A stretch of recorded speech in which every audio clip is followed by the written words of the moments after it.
and thanks for joining us tonight for this first edition of MMTed Q&A. With our capacity to travel limited at present, we thought we needed different ways to deliver our educational message.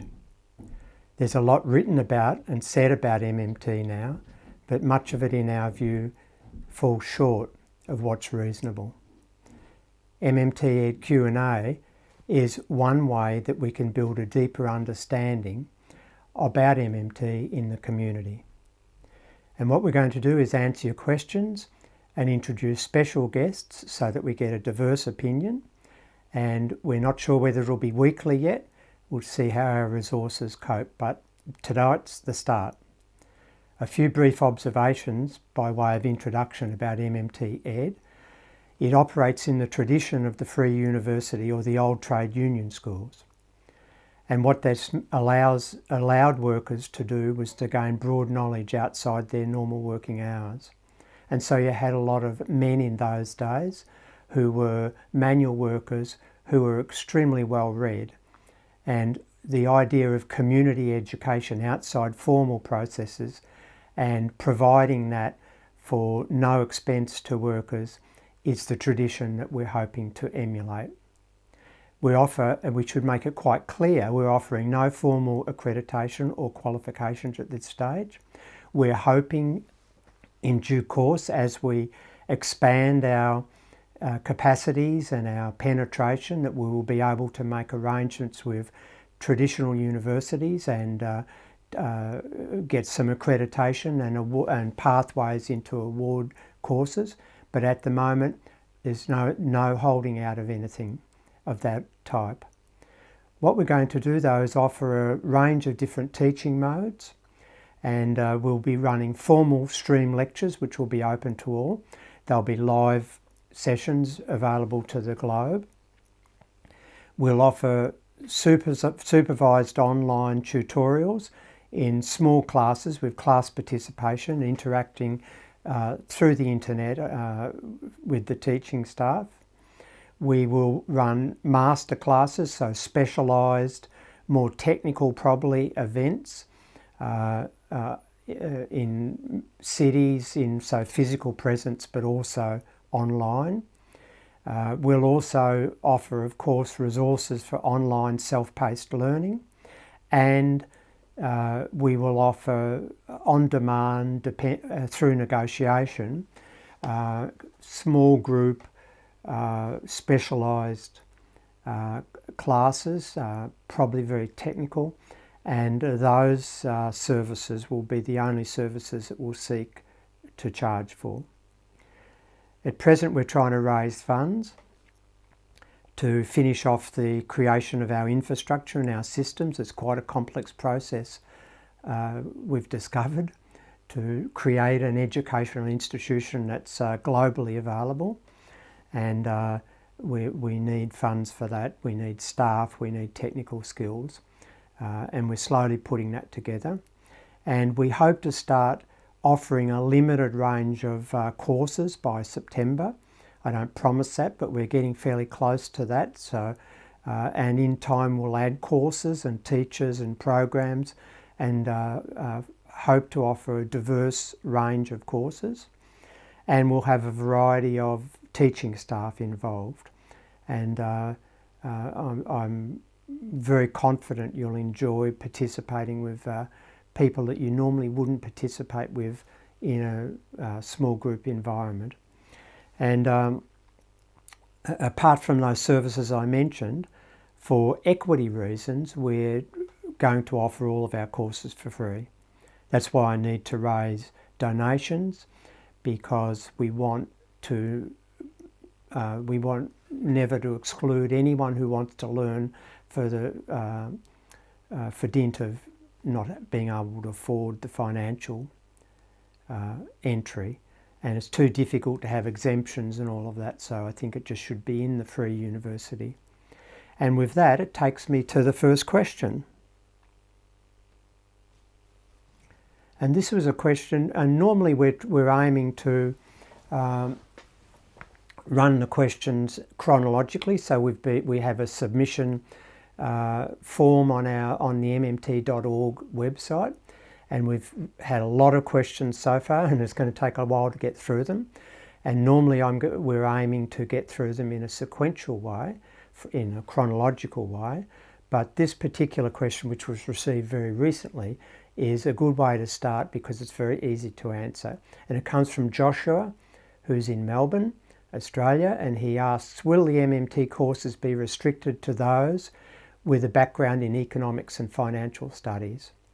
And the answer to that question is simple. We're aiming to be an inclusive, open organisation, and we're aiming to tailor our educational courses and our pedagogy to meet that inclusion.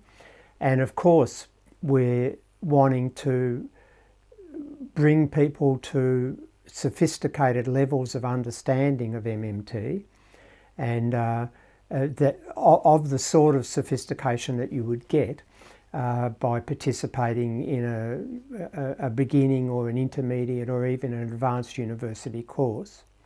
But we're aware that a lot of learning about MMT is very similar to learning a new language.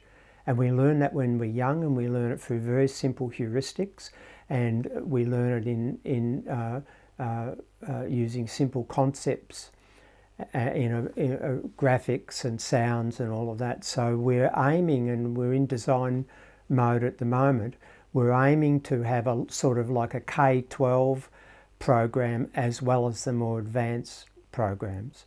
So at the moment, the introductory courses that we'll start offering soon, hopefully by September, will be provide a pathway to entry towards university level, college level standards. And we'll be using the macroeconomics textbook that I wrote with Randy Ray and Martin Watts as the vehicle for that. But over time we will introduce some very basic material and bring people up to speed over time. So we're aiming to be inclusive, and no background in economics or financial studies will be needed. Now, from my perspective, having a background in economics or financial studies is possibly a disadvantage because you've got so much cognitive dissonance to so much baggage to jettison. And what I've found is that talking to engineers and people who haven't, and people from physics tradition and some of those traditions, they pick up the concepts of MMT very quickly. So the answer is no, and stay tuned. Here's question 2. This is from Ted. And Ted's an Australian person, and he's been following the debate within Australia since the pandemic. And what Ted was wondering, and he's obviously understood that the Reserve Bank of Australia, our central bank, has been, for the first time since March, been buying government bonds, both at federal and state and territory level. And so far they've bought about $40 billion worth. And he heard the Prime Minister, Scott Morrison, on TV recently talking about how the bond market is in good shape because there's oversubscribed issues. And he couldn't put those facts together. And he wondered what was going on. Well, the two statements are factually true. And what we need to appreciate is how the bond market is structured and how bonds enter the bond market and then how they're traded. Now, each country has nuances and institutional differences and terminology differences and what have you. But broadly speaking, the bond markets work in a very similar way right across the globe. So what I'm going to say today is Australian knowledge, but it's applicable in a general sense to all bond markets. And the way the system works is that the government has what's called a primary issue. And there's a select group of bond traders, bankers and institutions who make the market, as the jargon goes. And what that means is that these individuals participate in the primary issuing of the government bonds. And so the Australian Office of Financial Management, which is a division of the Australian Treasury, they announce regular auctions, very regular, weekly sometimes, where they announce a certain amount of volume of debt is to be sold, so some billions, and they invite the special bond dealers to then tell it through an auction process how much they want by way of yield to take that debt. Now, then the auction process proceeds, and of course the government starts to allocate the debt according to the lowest yield bid. And then if say one investor wanted to buy it all, the lowest bid investor would get it all. But typically they spread it out, and the bids are spread across a range. And at the end and the last dollar of debt that's issued is at some yield that sets the highest yield that's going to be paid. So then that debt then enters the primary market through that auction process. Now what happens then is that that debt then becomes a tradable vehicle within what's called the secondary market. And this is where the clients of the banks and what have you then start acquiring that debt, so superannuation funds, pension funds, local governments, what have you, and that debt then gets freely traded until it matures, and the last holder of that debt gets repaid by the government in the maturity process. Now, so what the Prime Minister was talking about in terms of oversubscription, he was talking about the bid to cover ratio. Now this is how many bids there are in the primary issuing process for the subscription that the government is offering. So for example, if the government's offering $10 billion at a particular auction, and that would be large, just the other day they sold 19 billion, which was huge, one of the highest on record. So they say they're issuing or wanting to issue $10 billion worth of debt, and the bids that come in sum to 50 billion. Well, then we call the bid to cover ratio 5. There's 5 times more bids than there is debt to be sold. And typically the bid to cover ratio in the Australian bond market is quite high, and very recently it's been very high. Now, the characters who are always predicting that the government will go broke and the bond markets will stop participating always claim, oh, the bid to cover ratio will drop below 1, which means that there wouldn't be enough people wanting to buy the debt that was available. Now, you know, and this is often in the financial press, they talk about that. And but if you examine the data from the Australian Office of Financial Management, the bid to cover ratios have averaged, you know, something like, I can't remember exactly, but about 3.6 for many since the AIFM started in the early 80s. And so there's always an oversubscription. Now, what the Reserve Bank has been doing is buying $40 billion worth of Australian government debt in the secondary markets. So what the Reserve Bank does is goes into the secondary market and buys the debt, makes a bid and buys the debt off of whoever's holding it at that point. And by their motivation, this is so-called quantitative easing, and their motivation is by pushing up the bond price, they push down the yield. And if they push down the yield on government bonds, say at a 10-year maturity, then other yields on corporate debt and the investment grade debt at that maturity point also drop. And so the idea of quantitative easing is to try to reduce interest rates to encourage private borrowers borrowing, investing and stimulating the economy that way.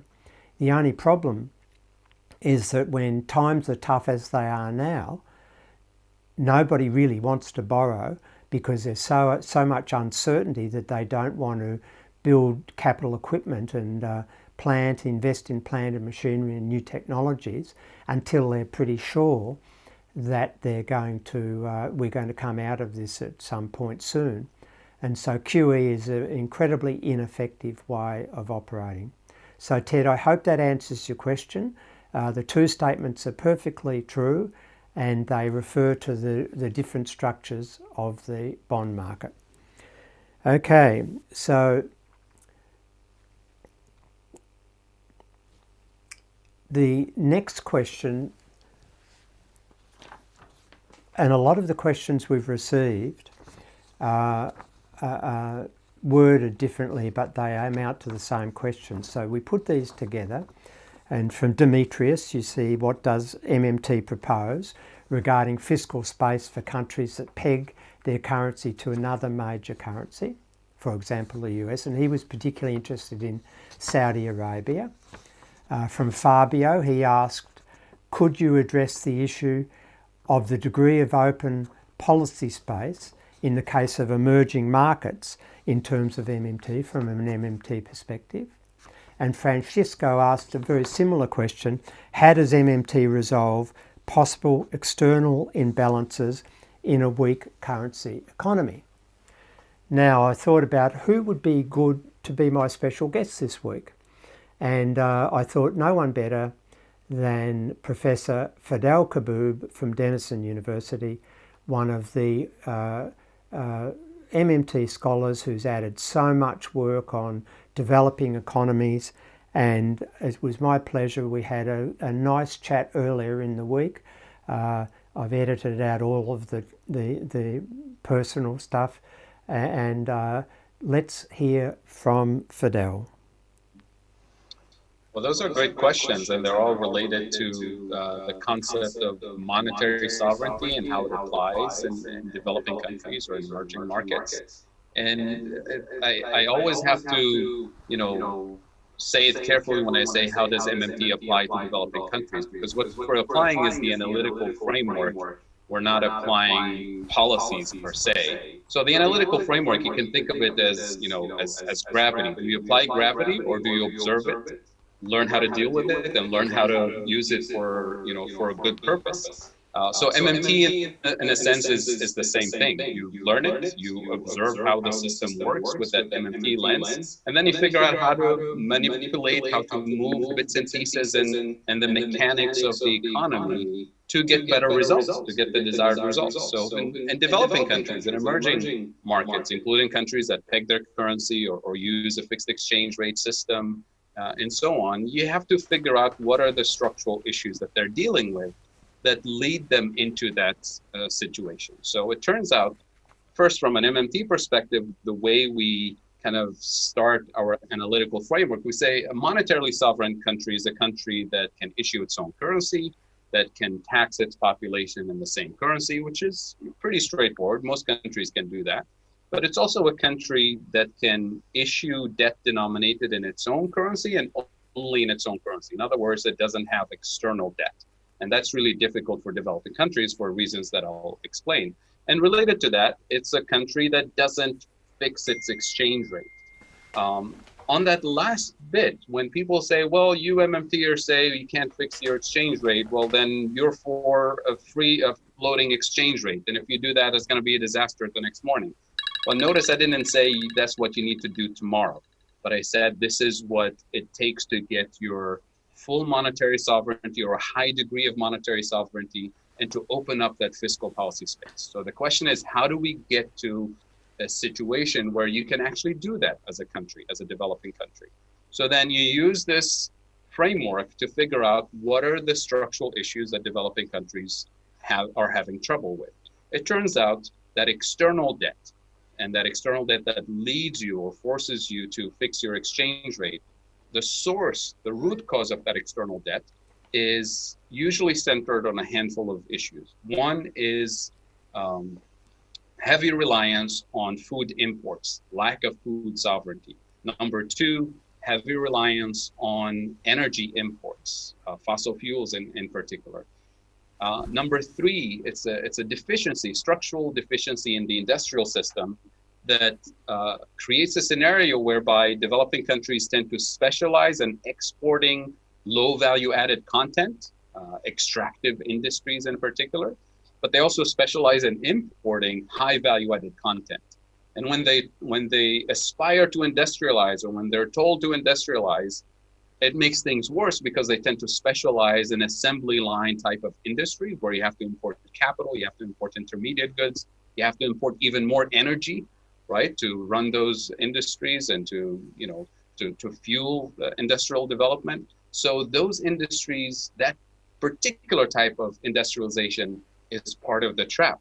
So you end up importing all the basic necessities, food, energy, medical equipment, and all the things you need to industrialize, quote unquote, industrialize.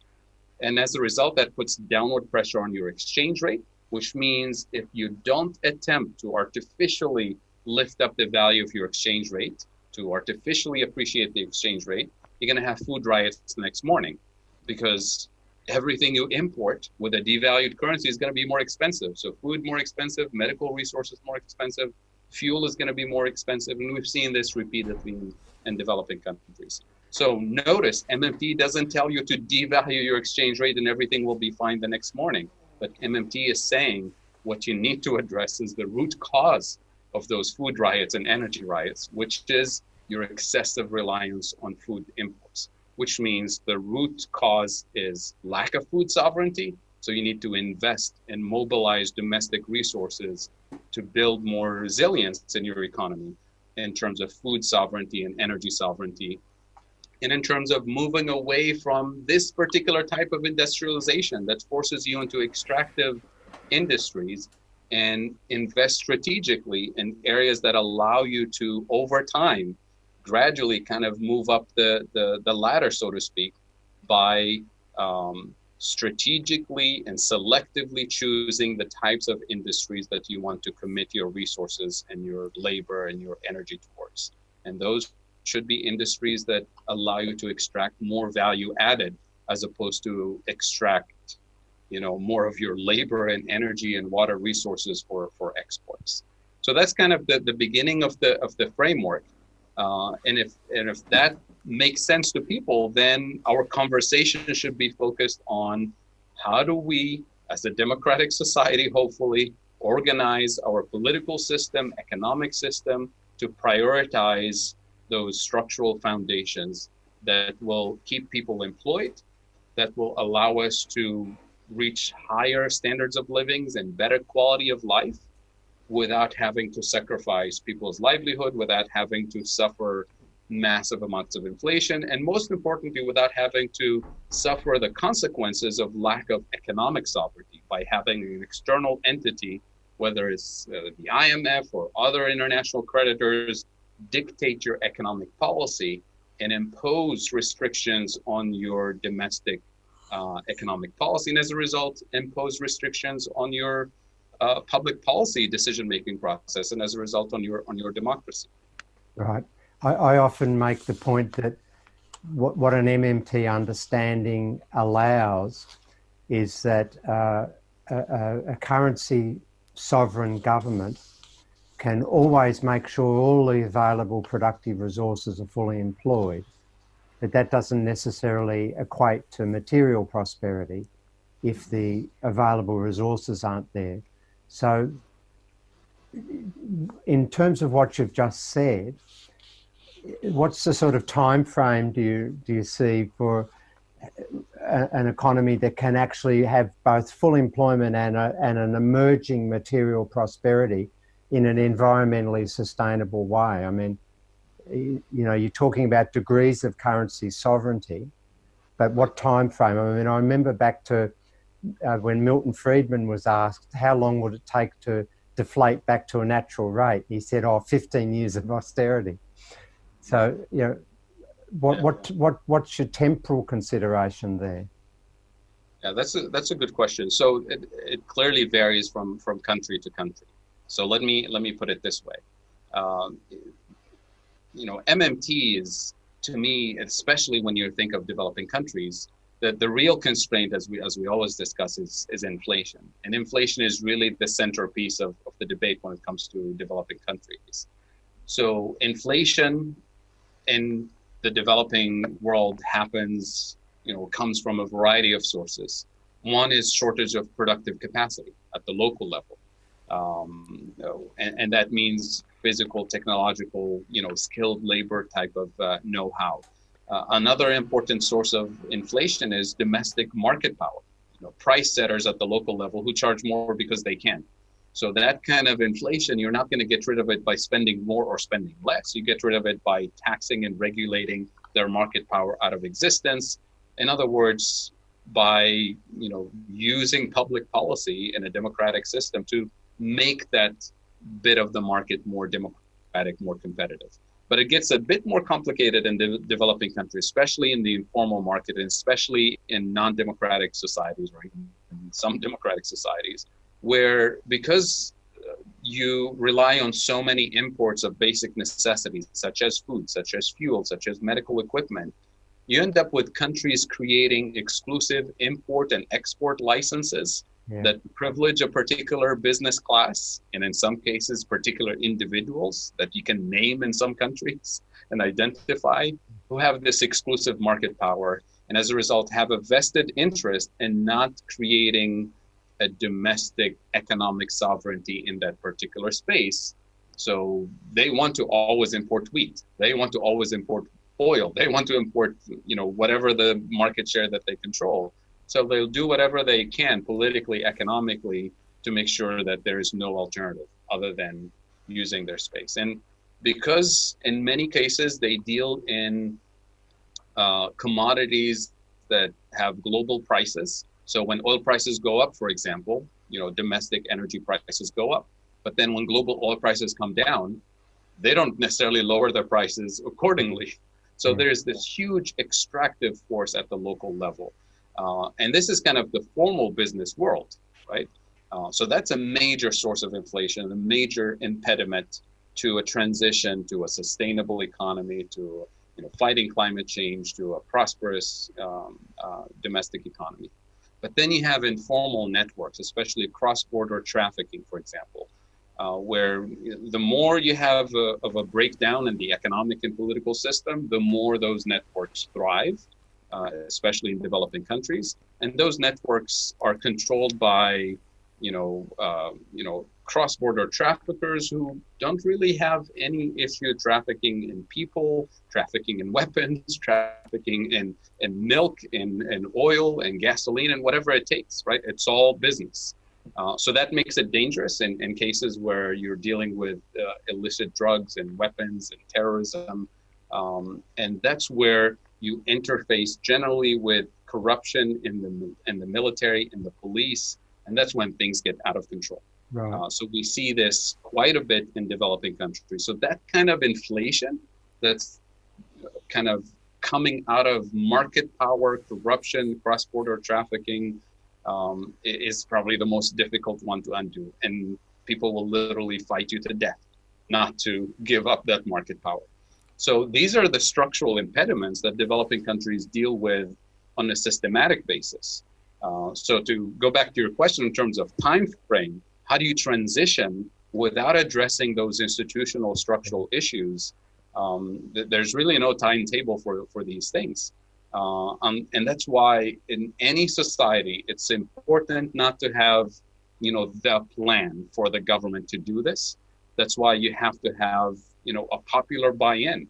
right? Because a democratic society, a democratic government, hopefully a government of the people, by the people, for the people, you have to have, kind of a popular buy-in from the general public that this is, this better future is within reach, and that these are the structural impediments that we all agree need to be addressed. And that's where you get a transition away from corruption, a transition away from, existing power structures into new, more democratic, more transparent market structures.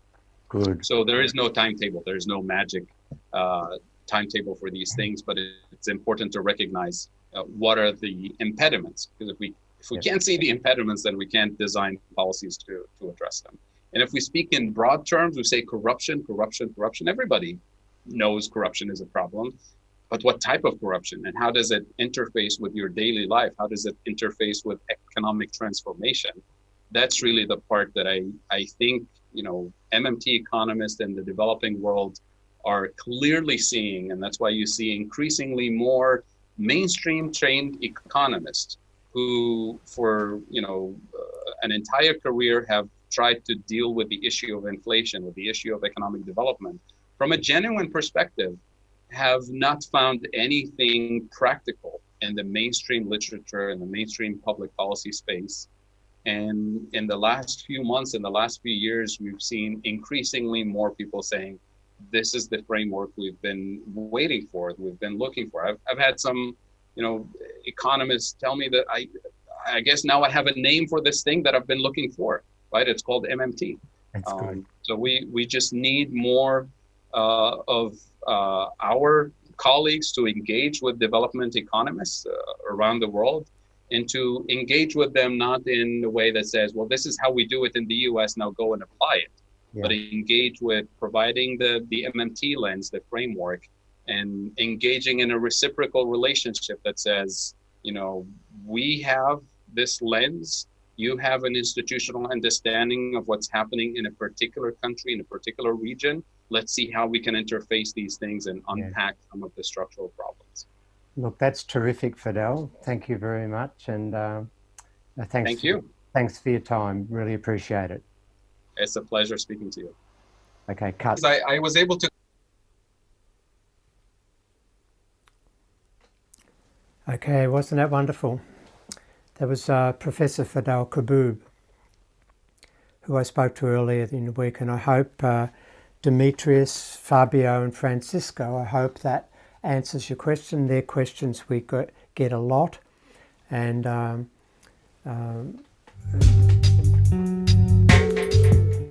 sorry about that. They're questions we get a lot, and they deserve the length of that sort of answer. So that's it for tonight. We're aiming to keep this to a 30-minute segment. We went a bit over tonight, but we'll get better. In part, that was because of my introduction, and we'll get better. And I'm hoping next week to have another special guest, and we'll just work our way through the questions. We rely on donations to build the infrastructure and to pay for things that are required to make this sort of service available. So you can donate through PayPal, through MMTed.org, or through my blog, or you can write to me at bill@mmt.org and I'll give you bank details. You can either pay in Australian dollars, or we can arrange tax deductible payments within the US for US taxpayers. So please help if you can. It's not a cheap thing, and we're slowly building, but we need more funds. So that's it for this week, and we'll be back probably next week. Stay tuned. Thanks for watching, and thanks for Fadhel for appearing tonight. Take care.